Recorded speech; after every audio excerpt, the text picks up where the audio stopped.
बुद्धविहार समन्वय समितीचे राष्ट्रीय दुसरे अधिवेशन पुणे आळंदी येथे संपन्न झाले। बुद्धिस्ट मॉनेस्ट्री, बुद्धगयेचे स्वतंत्रता अशा अनेक विषयांवर आपले विचार मांडताना महेंद्र बारसागळे।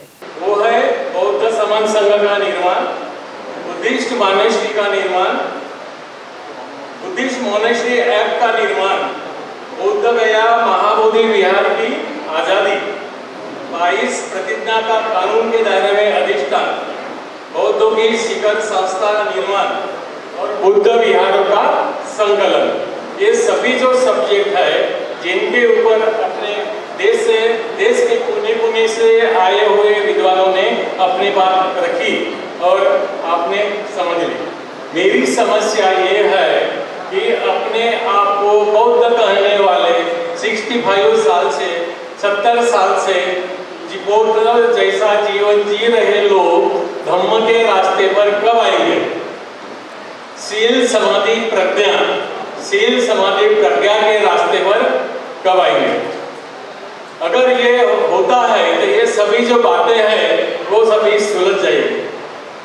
यहाँ आचरणशील बुद्धिस्ट लोगों का, अपने आप को बुद्धिस्ट करने वाला जो आदमी है, कुटुंब है, समाज है, उसका जो आचरण है वो दायरे में वहाँ उसका जो लेवल है वो अभी तक बना हुआ नहीं है।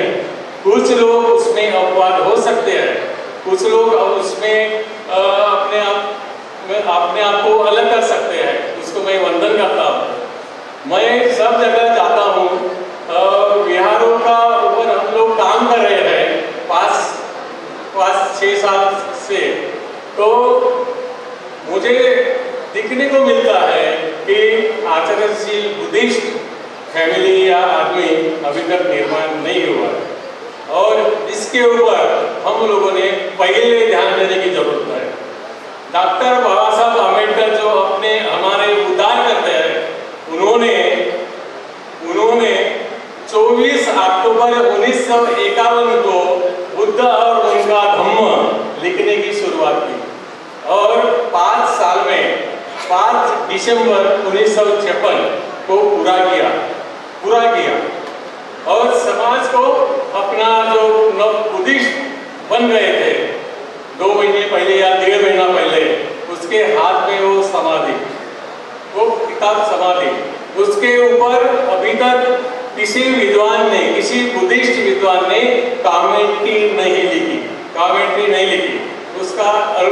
उसका जो ये है मीनिंग है बाबा साहब की दृष्टि से वो क्या है, वो लोगों को समझा के नहीं दिया, अभी भी नहीं दिया।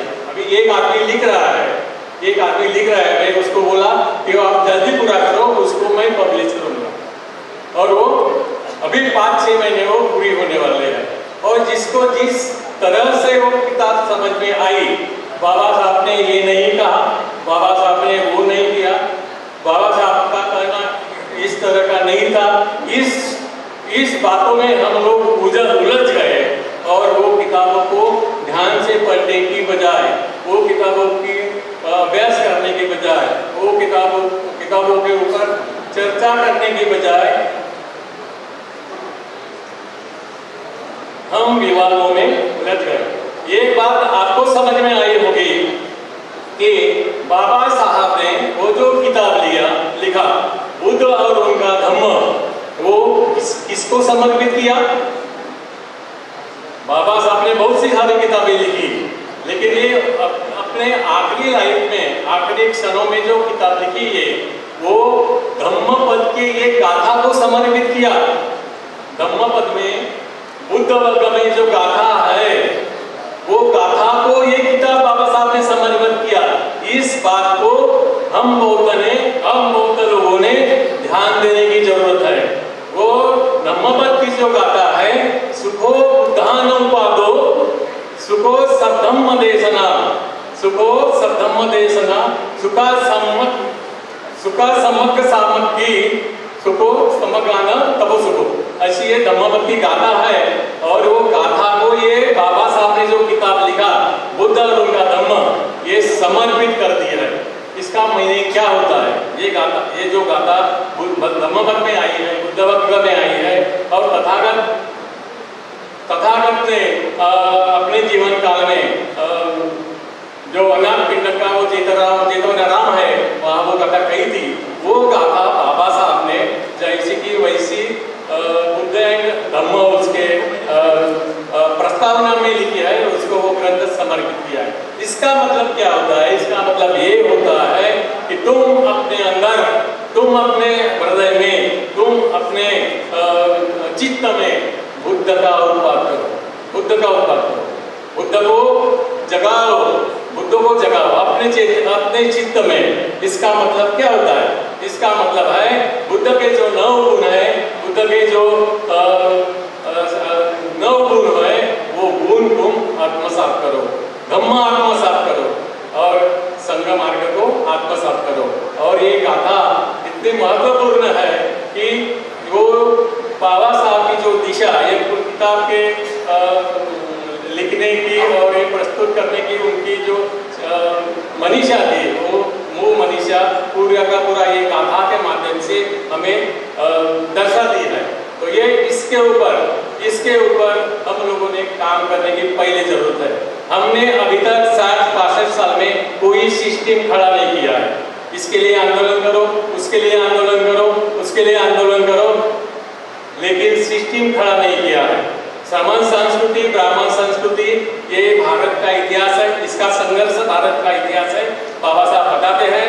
और समान संस्कृति को बढ़ावा देने के लिए काम करने को आह्वान करते हैं, लेकिन उसकी सिस्टम अभी तक खड़ा नहीं किया है। हम लोग बुद्ध ज्ञान समन्वय समिति के माध्यम से बुद्धिस्ट कल्चर निर्माण करने की बात करते हैं। ये बुद्धिस्ट कल्चर कब निर्माण होगा? ये सिस्टम हम खड़ा करेंगे तब निर्माण होगा। तो ये सिस्टम की जो इंस्टॉलेशन है, उभारनी है, वो पहले हमें करने की जरूरत है। और जो भी हमारा जो कंट्रीब्यूशन है, बाबा साहब ने 5% बोला था, लेकिन तथागत बुद्ध ने 25%, 1/4 बोला था। बाबा साहब ने तो 5% बोला था, 20 हिस्सा। तथागतांनी 25%, 1/4 हिस्सा दान द्यायला सांगितलं होतं। त्याच्यावर आपण काही करत नाही, त्याच्यावर आपण काही बोलत नाही। आणि आपल्या सिस्टीमची उभारणी कशी करायची त्याच्यावर काही बोलत नाही, आणि बाकीच्या विषयावर मात्र आपण खूप भरभरून बोलतो आणि भरभरून त्याच्यावर आपण चर्चा करतो। पण हे कृतिशीलता जो आहे भारतीय बौद्धांनी, महाराष्ट्रीयन बौद्धांनी जे करायला पाहिजे ते केल्या जात नाही। बुद्ध ज्ञान समन्वय समितीच्या कार्याला, बुद्ध ज्ञान समन्वय समिति का जो ये करवा है, वो आगे बढ़ाने के लिए इसका जो कार्य है, वो कार्य पूरा करने में आप सहयोग देंगे। और इसके कुछ ही दिनों, साल में आपको इसका रिजल्ट देखने को मिलेगा। और बुद्ध कल्चर जो क्या होता है, समान कल्चर, यही बुद्धिस्ट कल्चर है। समान कल्चर जो है, समान संस्कृति, यही बुद्धिस्ट कल्चर है। और ये आपको देखने को मिलेगा। अभी तक उसका निर्माण नहीं हुआ है, सिस्टम ऊपर ही नहीं हो रहा है, इसके ऊपर हम काम कर रहे हैं।